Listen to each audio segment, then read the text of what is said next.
Welcome everyone to Things Around 8. Dear friends, in this video we will talk about how tensions between Egypt and Ethiopia are increasing and why water is playing a central role in this.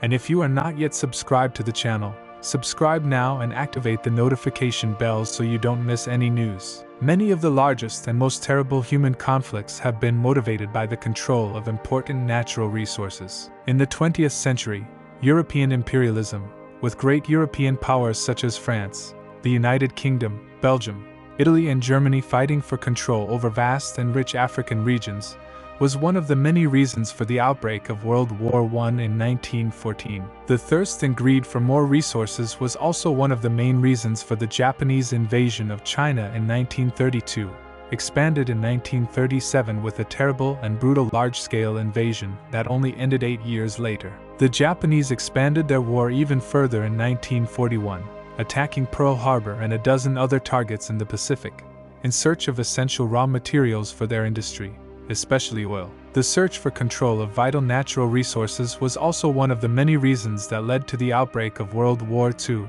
with Germany invading Poland in 1939 as the first step in a ruthless plan to expand into Eastern Europe in search of resources such as land, oil and slaves. In the second half of the 20th century, control over natural resources also led to wars, such as the Iraqi invasion of Iran in September 1980, when Saddam Hussein attempted to annex oil-rich regions of Iran.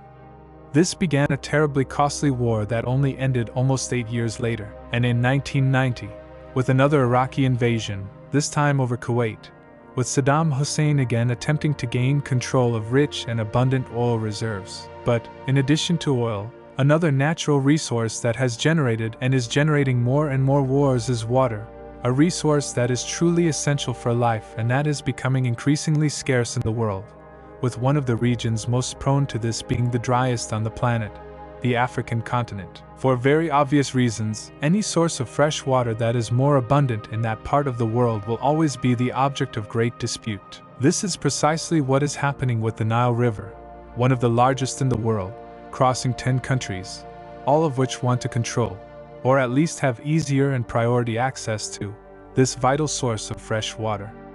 Therefore, when one of them takes a more decisive step in this direction, the response from the others is immediate. And that was exactly what happened when Ethiopia built a gigantic dam on the Nile River, right on the border with Sudan.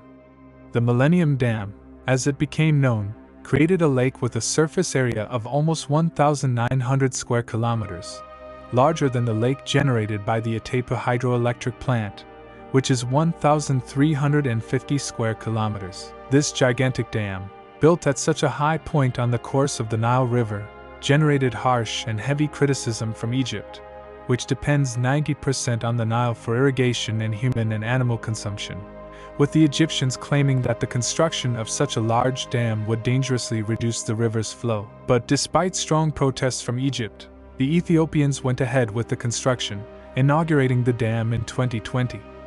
This has resulted in a diplomatic impasse between the two countries, which is having repercussions in several areas, including the military. The Egyptians recently announced the sending of 10,000 soldiers to Somalia, an arch-rival of Ethiopia. The sending of these troops is part of an agreement between Ethiopia and Somaliland, a breakaway region of Somalia, aimed at giving Ethiopia an outlet to the sea. Somalia sees this agreement as an act of direct aggression by Ethiopia, further escalating a climate of serious tension that is bringing both countries closer to war.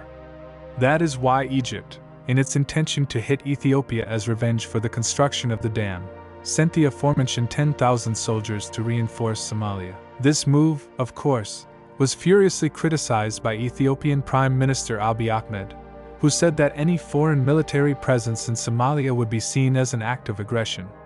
If Somalia continued down this path, the result could be conflict. And so, because of the dispute over water, the African continent risks witnessing the emergence of another large and potentially terrible conflict. Egypt and Ethiopia have just joined BRICS, the group led by Russia and China, which includes Brazil. Although Putin insistently claims that BRICS represents the core of a new, fairer and more balanced multipolar world, this group is made up of deeply rival nations, such as Egypt and Ethiopia, China and India, which have been fighting each other in the Himalayas for decades, and Saudi Arabia and Iran, which are effectively at war over Yemen. And if you are not yet subscribed to the channel, subscribe now and activate the notification bells so you don't miss any news.